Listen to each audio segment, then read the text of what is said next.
প্রকল্প 2, স্বার্থ অনুমিতি এবং পরার্থ অনুমিতি। পৃষ্ঠা 265। 1.1 ভূমিকা, প্রথম অধ্যায়। দর্শন পাঠের ক্ষেত্রে ভারতীয় দর্শনের যে একটি অত্যন্ত গুরুত্বপূর্ণ ভূমিকা আছে তাতে কোনো সন্দেহই নেই।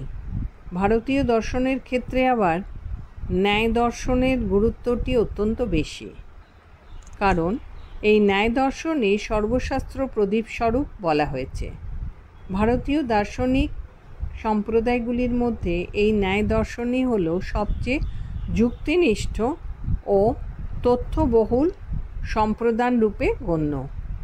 এই দর্শন সম্প্রদায়ই হল একদিকে যেমন বস্তুবাদী রূপে গণ্য, অপরদিকে তেমনই অধ্যাত্মবাদী রূপেও স্বীকৃত।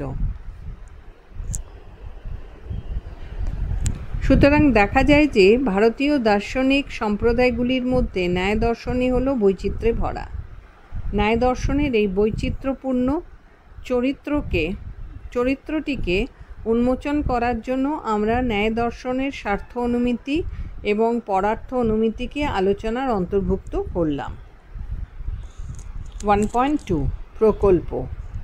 আমাদের এই প্রকল্পটির নাম হল স্বার্থানুমিতি এবং পরার্থানুমিতি। দ্যাট মিন স্বার্থ অনুমিতি এবং পরার্থ অনুমিতি। 1.3 প্রকল্পের গুরুত্ব। ন্যায় দর্শন বেদের প্রামাণ্যকে স্বীকার করলেও ন্যায় দর্শন বেদের সিদ্ধান্ত কখনোই বিনা বিচারে গ্রহণ করেনি। এই শাস্ত্রের দ্বারা পরিচালিত হয়ে মানুষের বুদ্ধি এক স্থির সিদ্ধান্তে উপনীত হয় বলে এই শাস্ত্রকে বলা হয় ন্যায়। আবার সংশয় নিরসন করে সিদ্ধান্ত স্থাপন করার উপায়কেই বলা হয় ন্যায়। ন্যায় মানে হলো যুক্তি বা তর্ক পদ্ধতি। যে দর্শনে এই ন্যায় বা যুক্তি পদ্ধতির বিস্তারিত আলোচনা আছে তারই নাম হলো ন্যায় দর্শন। এরূপ একটি বৈচিত্র্যপূর্ণ দর্শন সম্পর্কে যথাযথ জ্ঞান লাভ করা এবং এরূপ যুক্তিনিষ্ঠতাকে আমাদের বাস্তব জীবনে কাজে লাগানোর জন্য প্রকল্পটি রচিত হয়েছে। এখানেই প্রকল্পটির গুরুত্ব নিহিত। 1.4 প্রকল্পের উদ্দেশ্য। প্রকল্পটির উদ্দেশ্য হল 1. সব অনুমিতি যে একই প্রকারের নয় তা দেখানো। 2.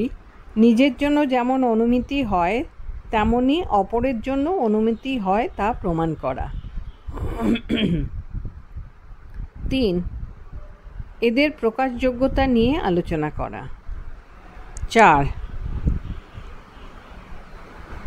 ত্রি-অবয়বী ও পঞ্চ-অবয়বী ন্যায়ের বিষয়টির ব্যাখ্যা করা। 5. অ্যারিস্টটলীয় ন্যায়ের সঙ্গে এর পার্থক্য প্রমাণ করা।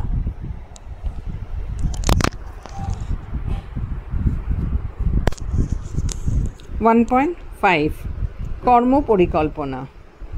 আমরা আমাদের বিদ্যালয়ের একাদশ শ্রেণীর দর্শন শিক্ষক শিক্ষিকা শ্রী/শ্রীমতী তারপরে ড্যাশ দেওয়া রয়েছে মহাশয়ের সঙ্গে আলোচনা করে ভারতীয় দর্শনের গুরুত্বপূর্ণ সম্প্রদায় ন্যায় দর্শন এর স্বার্থ অনুমিতি এবং পরার্থ অনুমিতির উপর একটি প্রকল্প রচনা করার সিদ্ধান্ত গ্রহণ করলাম। এরূপ সিদ্ধান্তটি গ্রহণ করার পর এই প্রকল্পটির জন্য একটি উপযুক্ত কর্ম পরিকল্পনা নির্ধারণ করা হলো। এই কর্ম পরিকল্পনার পরিপ্রেক্ষিতে আমরা স্থির করলাম যে ন্যায় দর্শন সংক্রান্ত বিভিন্ন তথ্য সংগ্রহ করে সেগুলিকে বিভিন্ন সারণী বা পাওয়ার পয়েন্ট প্রেজেন্টেশনের ব্র্যাকেটে শিক্ষার্থীদের মধ্যে যার পক্ষে সেটা সম্ভব ব্র্যাকেট ক্লোজ এর মাধ্যমে উপস্থাপন করব।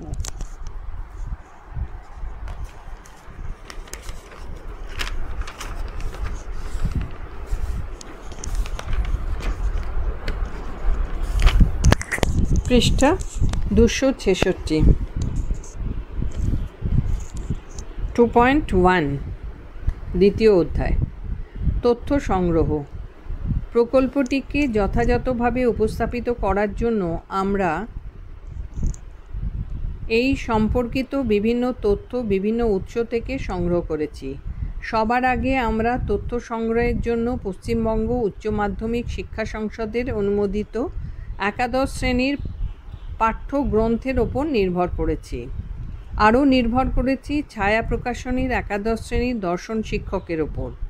আমাদের বিদ্যালয়ে গ্রন্থাগারে এ সম্পর্কিত বিভিন্ন পুস্তক ও পত্রিকা থেকেও বিভিন্ন তথ্য সংগ্রহ করেছি।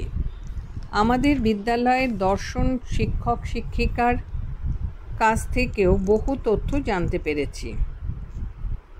বিদ্যালয়ে এ সম্পর্কে যেসব আলোচনা সভা ও বিতর্ক প্রতিযোগিতা হয়েছিল তা থেকেও আমরা তথ্য সংগ্রহ করেছি। আমাদের বিদ্যালয়ের সহপাঠীদের সঙ্গে এই বিষয়ে আলোচনার মাধ্যমেও বহু তথ্য উঠে এসেছে। 2.2 তথ্য উপস্থাপনা। অনুমিতির বিভাগ, ক্লাসিফিকেশন অফ অনুমিতি। ন্যায় দর্শন অনুমানকে বিভিন্ন দৃষ্টিভঙ্গির পরিপ্রেক্ষিতে বিভক্ত করা হয়েছে। এদের মধ্যে একটি হলো প্রয়োজনগত মনস্তাত্ত্বিক দিক এবং আরেকটি হলো কার্যকারণ দিক এবং তৃতীয়টি হলো ব্যাপ্তি সম্বন্ধজাত দিক। প্রয়োজনগত মনস্তাত্ত্বিক দিকের পরিপ্রেক্ষিতে অনুমিতিকে দুভাগে বিভক্ত করা হয়েছে। এখানে মাঝখানে একটি টেবিল দেওয়া হয়েছে, ওপরে লেখা ন্যায় অনুমিতি, এটিকে দুটি ভাগে ভাগ করা হয়েছে।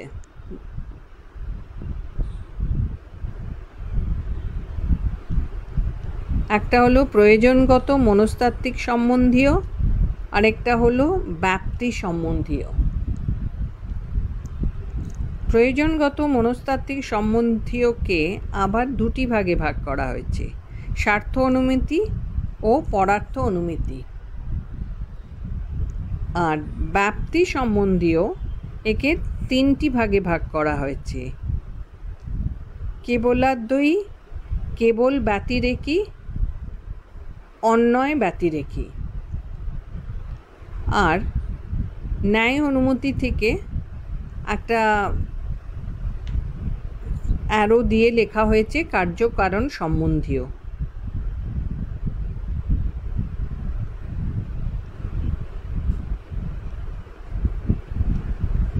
সেটির থেকে তিনটি ভাগ করা হয়েছে, একটা হলো পূর্ববৎ, শেষবৎ এবং সামান্যত দৃষ্ট। এই হলো পুরো টেবিলটা। ন্যায় অনুমতি দুটি ভাগ দুদিকে করেছে, একটা মাঝখান দিয়ে গেছে। 1 স্বার্থ অনুমতি এবং 2 পরার্থ অনুমিতি। কার্যকারণ সম্বন্ধীয় অনুমানকে 3 ভাগে বিভক্ত করা হয়েছে। 1 পূর্ববৎ অনুমান, 2 শেষবৎ অনুমান এবং 3 সামান্যত দৃষ্ট অনুমান। আবার ব্যাপ্তি সম্বন্ধজাত দিকের পরিপ্রেক্ষিতে অনুমানকে অন্য 3 ভাগে বিভক্ত করা হয়েছে। এগুলি হলো 1 কেবলান্বয়ী অনুমান, 2 কেবল ব্যতিরেকী অনুমান এবং 3 অন্বয় ব্যতিরেকী অনুমান।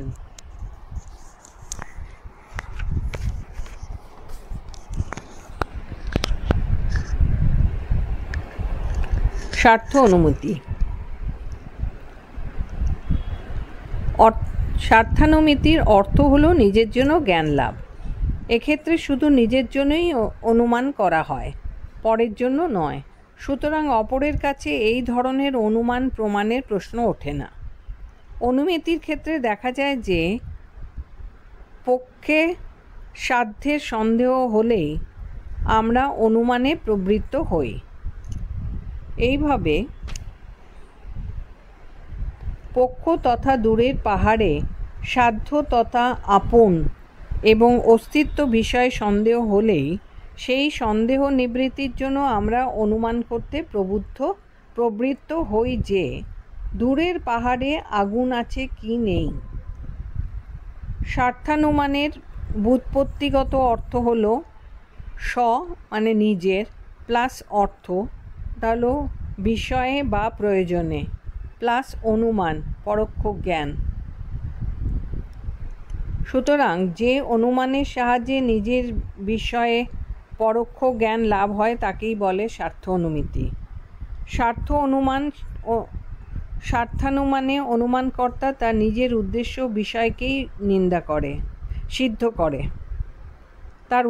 বিষয়কেই সিদ্ধ করে। অর্থাৎ এই ধরনের অনুমান ব্যক্তির নিজের সংশয়কে দূর করার জন্য গঠিত হয়। ফলে অনুমানকর্তা তার নিজের জ্ঞান লাভের জন্য যখন অনুমান প্রক্রিয়া সম্পূর্ণ করে তখন তাকেই বলা হয় স্বার্থ অনুমান। এই ধরনের অনুমান শুধুমাত্র নিজের জন্যই কৃত হয়, অপরের জন্য নয়। সুতরাং অপরের কাছে এই ধরনের অনুমানের সত্যতাকে প্রমাণ করার কোনো প্রশ্নই ওঠে না। উদাহরণস্বরূপ উল্লেখ করা যায় যে আমি যখন দূরের পাহাড়ে ধোঁয়া দেখি তখন আমার মনের মধ্যে ধোঁয়া ও আগুনের নিয়ত সম্পর্কের কথা উদিত হলে আমি অনুমান করি যে দূরের ওই পাহাড়ে আগুন আছে। প্রাচীনপন্থীরা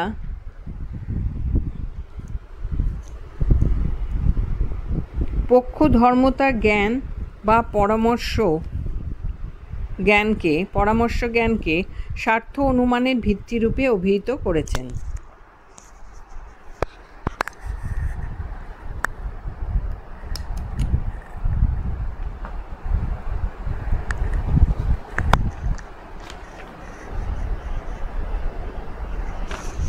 পৃষ্ঠা 267।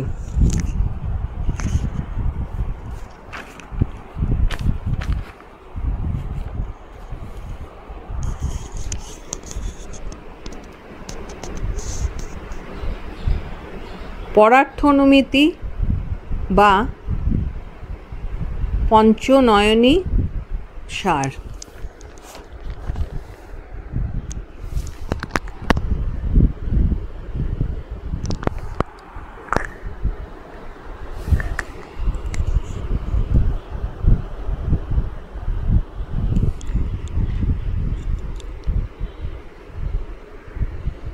পরার্থ অনুমতি বা পঞ্চবয়বী ন্যায়। পরার্থ অনুমতির ব্যুৎপত্তিগত অর্থ হল পর ব্র্যাকেটে হলো অপরের প্লাস অর্থ ব্র্যাকেটে বিষয়ে বা প্রয়োজনে প্লাস অনুমিতি ব্র্যাকেটে পরোক্ষ জ্ঞান।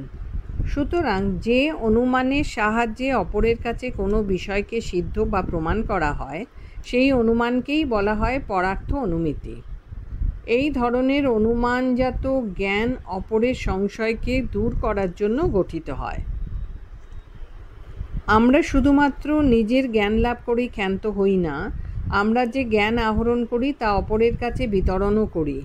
তবে অপরের কাছে জ্ঞানটিকে বিতরণ করলেই চলবে না, তাকে তাদের কাছে গ্রহণযোগ্য বা বিশ্বাসযোগ্য করেও তুলতে হবে। তাদের কাছে গ্রহণযোগ্য করে তোলার জন্য অনুমানলব্ধ জ্ঞানটিকে তাদের কাছে সিদ্ধ বা প্রমাণ করতে হবে। ন্যায় দার্শনিকরা মনে করেন যে এর জন্য অনুমানটিকে 5টি বাক্যের মাধ্যমে প্রকাশ করতে হবে। এই এক একটি বাক্য হল অনুমিতির এক একটি অংশ বা অবয়ব। এজন্যই পরার্থ অনুমিতিকে পঞ্চবয়বী ন্যায় রূপে অভিহিত করা হয়।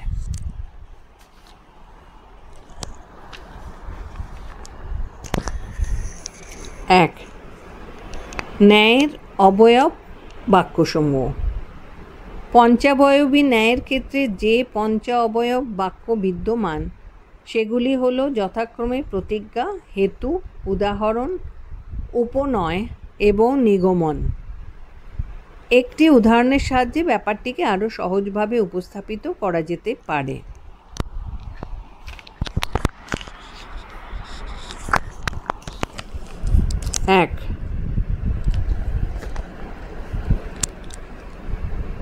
পর্বতে আগুন আছে, ব্র্যাকেটে প্রতিজ্ঞা নামক অবয়ব বাক্য। 2, কারণ পর্বতটিতে ধোঁয়া আছে, ব্র্যাকেটে হেতু নামক অবয়ব বাক্য। 3, যেখানে ধোঁয়া আছে সেখানেই আগুন আছে, যেমন রান্নাঘর, ব্র্যাকেটে উদাহরণ নামক অবয়ব বাক্য। 4, পর্বতটিতে আগুন দ্বারা ব্যাপ্য ধোঁয়াই আছে, ব্র্যাকেটে উপনয় নামক অবয়ব বাক্য। 5, যেহেতু পর্বতটিতে আগুন আছে, ব্র্যাকেটে নিগমন নামক অবয়ব বাক্য। এক্ষেত্রে স্মরণ রাখা কর্তব্য যে পঞ্চবয়বী ন্যায়ের অন্তর্গত এই 5টি অবয়ব বাক্য একেবারেই পুরোপুরি বিচ্ছিন্ন অবয়ব বাক্য নয়, এগুলি পরস্পরের সঙ্গে সম্পৃক্ত এবং সে কারণে এগুলিকে বলা হয় অঙ্গ বাক্য। এই 5টি অঙ্গ বাক্য দ্বারা গঠিত ন্যায়কে বলা হয় মহাবাক্য। এই মহাবাক্য শ্রবণ করেই জ্ঞাতার এই অনুমানসিদ্ধ জ্ঞান লাভ হয় যে পর্বতটিতে আগুন আছে। 2, ন্যায়ের অবয়ব বাক্যগুলির কাজ।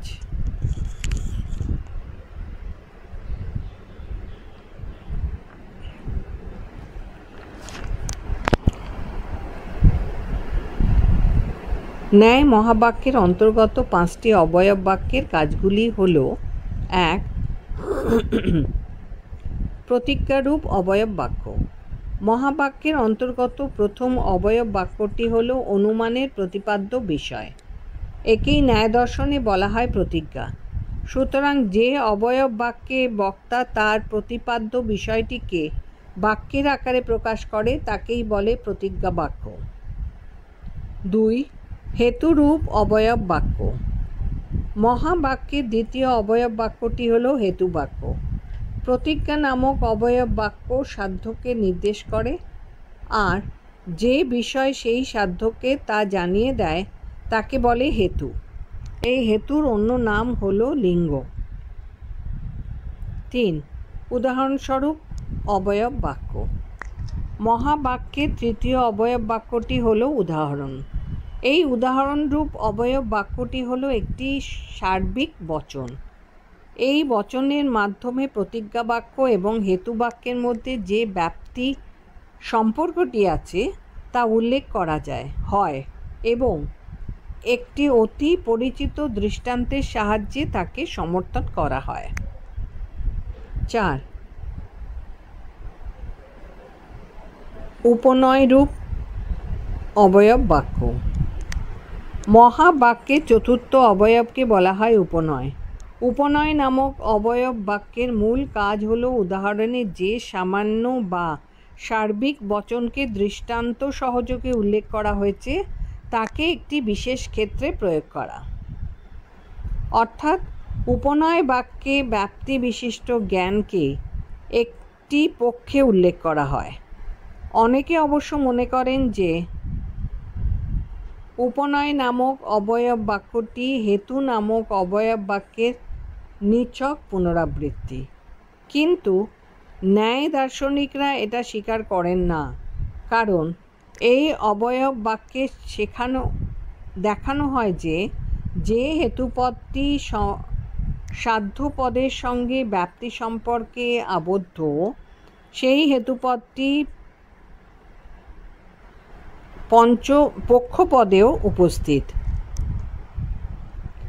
ন্যায় অনুমানে একেই পরামর্শ জ্ঞান রূপে স্বীকার করা হয়।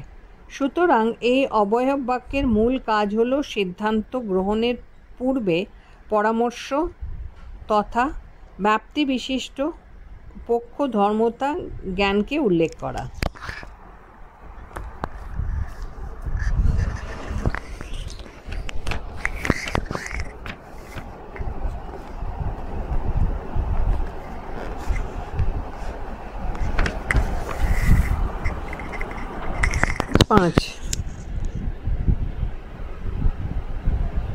নিগমনরূপ অবয়ব বাক্য। ন্যায় মহাবাক্যের শেষ অবয়বটির নাম হল নিগমন। এটি হলো সিদ্ধান্তগত অবয়ব বাক্য, কারণ এখানে পক্ষে সাধ্যটিকে প্রমাণ বা সিদ্ধ করা হয় এবং তা থেকে উৎপন্ন অনুমানটিকে গ্রহণ করা হয়। এই অবয়বে এটাই উল্লেখ করা হয় যে হেতুর জ্ঞান থেকে জ্ঞাত সাধ্যপদটি পক্ষে অবস্থান করে। প্রতিজ্ঞা বাক্য এবং নিগমন বাক্য নিছক পুনরাবৃত্তিমূলক নয়, কারণ প্রতিজ্ঞা বাক্যে যা প্রমাণের উদ্দেশ্যে উল্লেখ করা হয়েছিল, নিগমন বাক্যে তাকেই প্রমাণিত সত্য বলে প্রতিপালন করা হয়েছে। অর্থাৎ প্রতিজ্ঞা নামক অবয়ব বাক্যে যা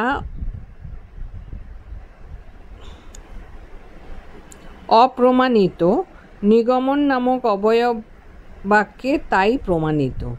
সুতরাং প্রতিজ্ঞা বাক্য থেকে পাওয়া বিষয়টিকে প্রমাণ করা নিগমনের কাজ।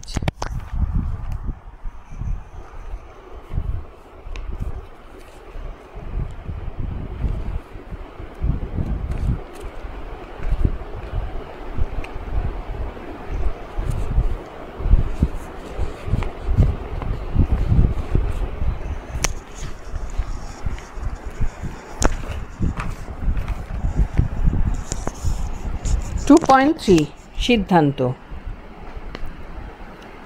উপরের প্রকল্পটির ভিত্তিতে আমরা এরূপ সিদ্ধান্তে উপনীত হতে পারি যে ন্যায় দর্শনে একদিকে যেমন প্রমাণ শাস্ত্ররূপে যুক্তিনিষ্ঠতা এবং বস্তুবাদী মনোভাবের পরিচয় পায়, অন্যদিকে তেমনি জীবাত্মা ও পরমাত্মাকে স্বীকার এবং আত্মার মুক্তি তথা মোক্ষ লাভের উপায়ের উল্লেখের মাধ্যমে গভীর আধ্যাত্মিক দৃষ্টিভঙ্গিরও পরিচয় পায়। এছাড়াও বলা যায় যে ন্যায় দর্শন জড়জগৎ এবং মনোজগৎ উভয় জগৎকেই, অর্থাৎ দুটি জগতের অস্তিত্বকে স্বীকার করে নিয়েছে। স্বাভাবিক ফলশ্রুতিতে তাই দাবি করা যায় যে জীবন ও জগৎ সম্পর্কে সামগ্রিক জ্ঞান অর্জনের বিষয়টি এই ন্যায় দর্শনে প্রতিফলিত হয়েছে। এখানেই ন্যায় দর্শনের সামগ্রিক উৎকর্ষ লক্ষ্য করা যায়। আমাদের এই জীবন ও জগৎ যেমন বৈচিত্র্যে ভরা, তেমনি ন্যায় দর্শনও বিচিত্র তথ্যে সমৃদ্ধ।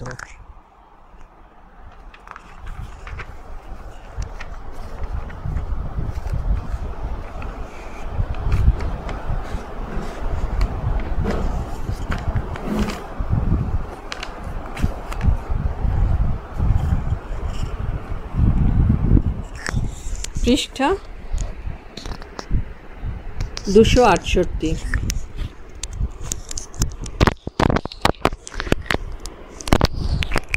তৃতীয় অধ্যায় 3.1 পাঠের সীমাবদ্ধতা। প্রকল্পটি রচনা করার ক্ষেত্রে আমাদের আন্তরিকতা, ইচ্ছা ও বিভিন্ন জনের ঐকান্তিক সহযোগিতা থাকলেও এই প্রকল্পটি রচনা করার ক্ষেত্রে কিছু সীমাবদ্ধতা দেখা গেছে। এরূপ সীমাবদ্ধতা পরিলক্ষিত হয় আমাদের সময়ের অভাবের জন্যে, কারণ দর্শনের মতো আরও অনেক বিষয় আমাদের পাঠ্যসূচিতে যুক্ত হয়েছে এবং সেগুলির জন্যেও আমাদের অনেক সময় ব্যয় হতে যায়। এর ফলে প্রকল্পটি রচনা করার ক্ষেত্রে যতটা আমাদের সময় দেওয়া উচিত, এতটা সময় কিন্তু আমরা দিতে পারিনি। এছাড়াও প্রকল্পটি রচনার ক্ষেত্রে আরেকটি বাধা পাওয়া গেছে। দর্শন সম্পর্কে আমাদের সীমিত জ্ঞানও অনেক ক্ষেত্রে অনেক বাধা সৃষ্টি করেছে। এ সত্ত্বেও বলা যায় যে প্রকল্পটিকে যথাযথভাবে সম্পন্ন করার জন্য আমরা আন্তরিকভাবে চেষ্টা করেছি। 3.2 কৃতজ্ঞতা স্বীকার। প্রকল্পটি রচনা করার ক্ষেত্রে আন্তরিক ও কার্যকরী সাহায্য পাওয়া গেছে আমাদের বিদ্যালয়ের দর্শন শিক্ষক শিক্ষিকা শ্রী শ্রীমতী তারপরে ড্যাশ আছে, মহাশয় মহাশয়ার কাছ থেকে। এছাড়াও আমাদের বিদ্যালয়ের গ্রন্থকারিকের কাছ থেকেই বহু সাহায্য পাওয়া গেছে আমার সহপাঠীদের কাছ থেকেও। এদের সকলের কাছেই আমি আমার আন্তরিক কৃতজ্ঞতা স্বীকার করি। নিচে লেখা আছে ছাত্রছাত্রীর স্বাক্ষর ডান দিকে, আর বাঁ দিকে লেখা আছে শিক্ষক শিক্ষিকার স্বাক্ষর।